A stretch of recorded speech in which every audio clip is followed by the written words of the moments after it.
A matriz ela é sazonal no tempo e entre anos, por conta dessa dependência do regime de chuvas. Ela se concentrou no primeiro momento nessa faixa do nosso território e ela tem alguns impactos que nós poderíamos colocar como um exemplo, um caso expressivo, que é o caso, por exemplo, do reservatório de Sobradinho, no Rio São Francisco.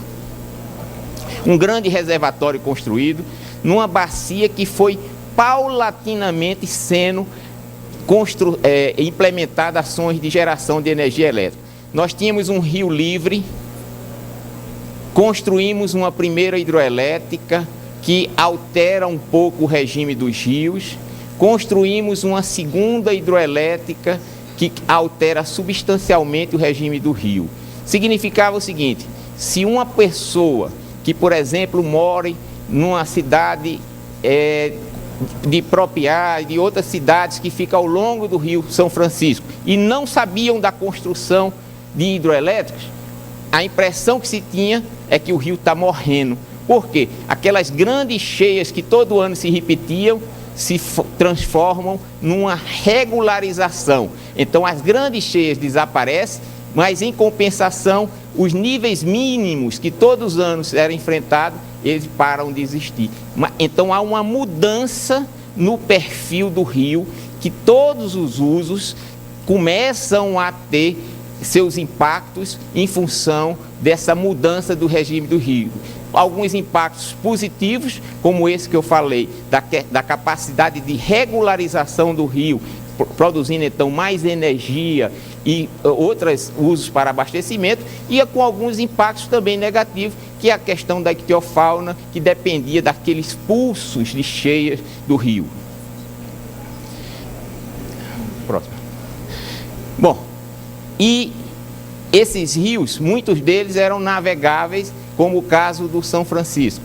E naquela porção que foi implantado a questão de Sobradinho. Então, quando se discute a questão de construção de barragens e diz que ela tem que ter, permitir a continuidade da navegação, um ponto que normalmente é deixado de se considerar é o tempo da construção desses empreendimentos, que em muitos casos pode provocar uma descontinuidade da atividade da navegação, provocada por uma paralisação de anos durante a construção das obras.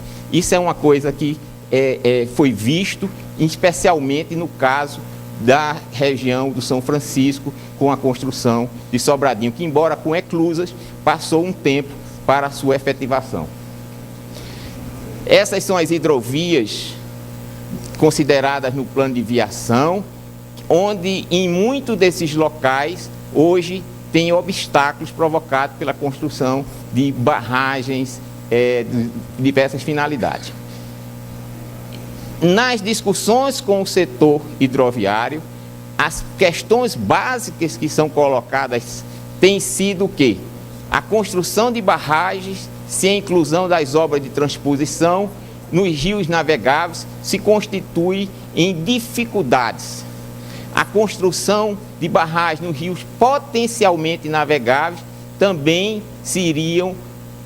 são apontados como problemas. E em rios que têm barragens que propiciam a navegação, a flutuação desses níveis, desses rios, desses reservatórios, também são considerados como os problemas para a garantia da navegação. Bom, em 97, a Lei das Águas, no ano 2000, a lei que cria a Agência Nacional das Águas, que tem a missão de implementar a Política Nacional de Recursos Hídricos e tem como uma das atribuições específicas a questão da definição e fiscalização das condições de operação dos reservatórios. Essa é uma atribuição da Agência Nacional de Água, que ela faz com articulação, no caso dos reservatórios hidrelétricos, com o Operador Nacional do Sistema Elétrico, o ONS. Como exemplo disso, a hidrovia do Tietê-Paraná, que depende para sua operacionalização da manutenção de níveis e calados adequados para a navegação no trecho do Tietê e canal Pereira Barreto. Bom, esse conflito existe no sentido de que quando se faz um empreendimento de uma hidroelétrica, de uma barragem para qualquer uso, você intercepta o rio. E há que ter, então, a questão dos dispositivos de transposição para permitir a continuidade dessa navegação. Essa discussão começa a ter uma conotação mais importante em toda essa região amazônica, que é fruto da construção programada de novos empreendimentos, seja no rio Tocantins, seja no rio Xingu, seja no rio Madeira, Telespires, Tapajós. Então está na região amazônica, na bacia do Araguaia-Tocantins, a nova fronteira para essa implementação conjunta dos aproveitamentos de hidroeletricidade e de hidrovias. E como conciliar essa integração de duas intervenções aparentemente antagônicas e conflitantes, que é navegar num rio desimpedido e gerar energia impedindo o rio.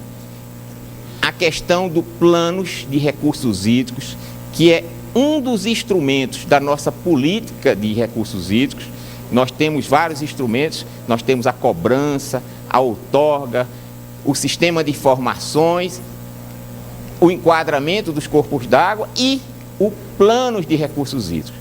A agência, nessa atual conjuntura, tem envidado todos os esforços no sentido de propiciar condições de elaboração do que nós chamamos de planos estratégicos, entre os quais nós terminamos e estamos em fase agora de consolidação com grupos técnicos de acompanhamento, o plano estratégico da bacia do Tocantins-Araguaia. Ele foi já o primeiro plano elaborado com essa nova visão de participação e de integração. E as premissas que foram adotadas nesse plano foram: o plano não é setorial, depende da capacidade de negociação intergovernamental e pública e privada. Essa é uma premissa fundamental na elaboração desses novos planos estratégicos, principalmente na região amazônica. O plano deve ser adaptativo, periodicamente avaliado. Então não é um plano estanque que vai ficar sem ser consolidado e avaliado periodicamente. E o plano deve ser elaborado de forma participativa, como prevê nossa Lei das Águas. O plano teve esses objetivos, garantiu o aproveitamento múltiplo integrado de recursos hídricos, com especial atenção na questão da hidroenergia e da navegação de forma sustentável.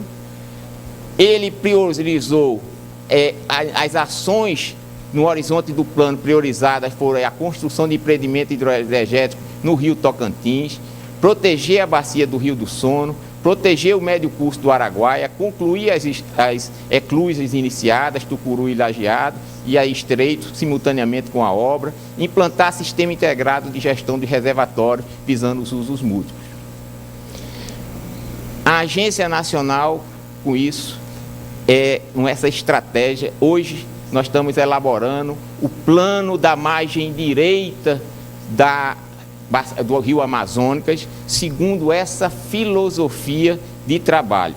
Com isso, nós esperamos estar contribuindo para o diálogo com os setores usuários e consolidando os planejamentos intergovernamentais relativos a todos os usos em uma forma sustentável e equilibrada para nosso país. Muito obrigado.